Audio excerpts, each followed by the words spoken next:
So my experience of endometriosis started when I was 12 years old. That was when I had my first period, and from the start they were just excruciatingly painful, and this would go on month after month. I got stage of 14 and I was just blacking out from my periods. It was so excruciating. I was in bed for like 2 weeks every month and I couldn't carry on running. I was really into running. I had to give up running. I went to the doctors and I was put on the pill, which did help with my periods. However, very shortly after, I started with excruciating back pain, leg pains, to the point that I couldn't even walk anymore. And when I was 15, I was on crutches every single day just to get to school. And then when I went to college, I was hunched over like a 90-degree angle. I couldn't walk. And it got to the point where things were that bad for me that I actually had to leave college early, and I was bedridden. And my parents became like full-time carers because even things like eating was impossible some days, and showering for myself, I was just in that much pain all over my body, like widespread pain, and we couldn't understand what was going on. And I actually did come off the pill when I was 17, and I totally forgot how horrific my periods were all them years ago. I'd forgotten how bad they were. And when I came off the pill the next night, I came on my period and it was just like a bloodbath. I remember waking up and the whole bed was soaking and I couldn't walk. I just remember collapsing onto the floor and just crawling to the bathroom on my hands and knees. And I was in so much pain. And luckily my partner at the time was there because I went to use the toilet. And to me, bowel movements, extremely painful, extremely bloody. It was that painful that I collapsed off the toilet onto my back. And I was just vomiting, but fitting at the same time because I was in so much pain that my body just went into shock. And it was ambulance morphine drip. And this was happening. It went from monthly to every couple of weeks to every week. My life was A&E, hospitals, being dismissed, and your scans are all normal. There's nothing wrong with you. And it was a really, really difficult journey. And it took 7 years to get diagnosed and to actually be believed.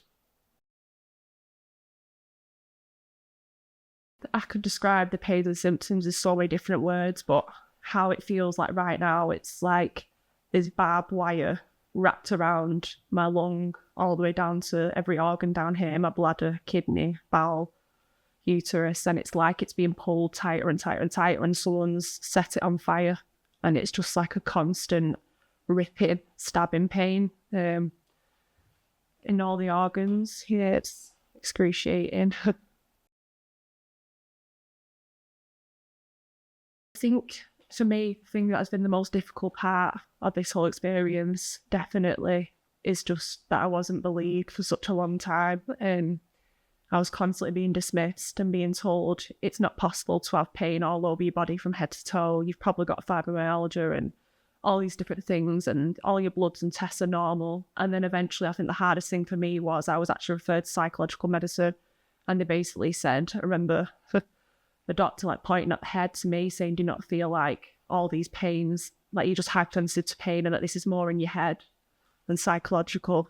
I think that was the hardest thing for sure. It led to like a breakdown at this age of like 17. I remember going to A&E and I felt so dismissed because I am a woman.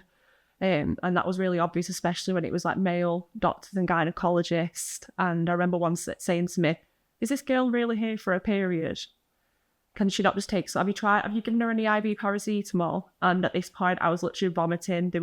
I was bleeding front and back. And it's like, this is not normal.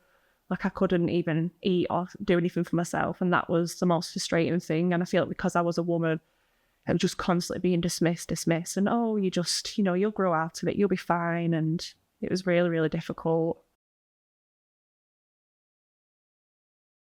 Hey, with my diagnosis and treatments, I faced like many challenges and it's had a massive impact on my life. I've had 5 abdominal surgeries in total in quite a short space of time for the first 2.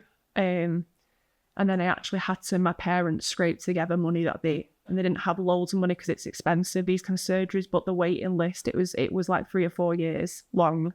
And I was at the point where I was feeling quite suicidal, and my parents knew I couldn't wait any longer, and so costly. It's really difficult, went private. And then, of course, as well as the surgeries, there's complications, infections, and being put into it. I was put into early menopause at the age of 19. And I lost a lot of hair, and I was very, very poorly. And for me, it didn't treat the endometriosis, it just kept growing back. I think the key is just believing women and just actually listening to people. I feel like they need to do so much more to help women. And the first time a girl presents to a doctor in the GP surgery in excruciating pain, listen to her. Don't just say, oh, it could be IBS, it could be this, when she's literally saying, I'm missing out on my education, my career, and losing your dreams. It's like, we have to be believed. Just because it's a young girl, she has a voice. We're not making this up. So the situation for me now currently with my endometriosis and how it affects me now is I had an MRI scan done last year which detected evidence in the bottom of my right lung. So further imaging is having to be organised, but I've suffered many, many years with my chest, the same place, every time I have a period, excruciating pain to the point that I can't breathe properly, that I'm passing out and I have to sleep sat up because I'm in that much pain in my shoulder tip, my neck, and it's just honestly excruciating, and it's affected me to the point where I've passed out many times over a period because the pain in my chest is just, it literally takes your breath away. And now it's another waiting game of battling and trying to get another surgery, and when and will that happen? Will they be able to find and remove it? And it's just really frustrating. I think you worry. Please believe me, like, don't dismiss these scan results, because I know that there is something seriously wrong.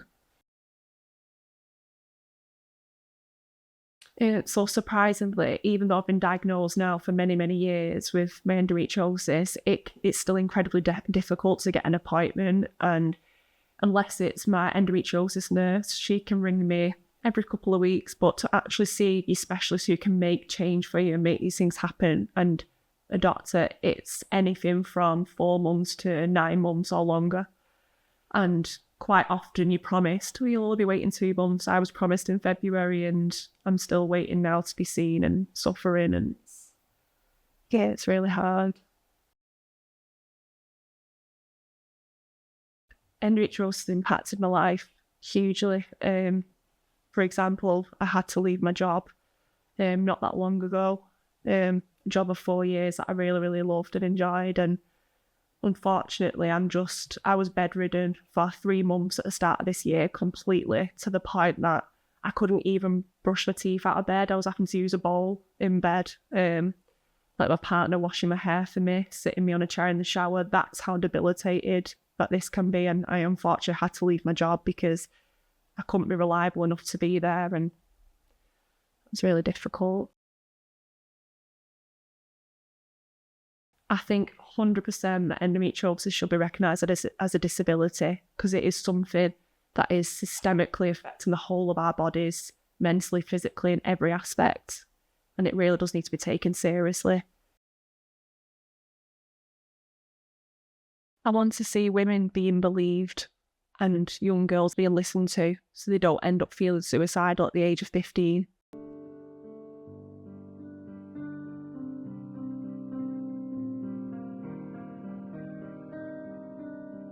No one listens, no one cares, you know, it is what it is. I wasn't believed for such a long time. I don't sleep. I was constantly dismissed, soft or dramatic, nothing wrong with you. It's like more of a stabbing type of pain. The surgery was about 8 hours long. I had sort of like some stents. Dismissed by doctors, not investigated. It was only when I went back to see a female doctor that she referred me for an x-ray. They just think you can't have a living rib. I'd been going into work that sort with a of broken thing. rib. And women, doctors and surgeons was bedridden. Because if they don't experience my parents became what you full-time experience, carers, because it's all in your head. even things like eating was impossible some days, and showering for myself, I was just in that much pain all over my body.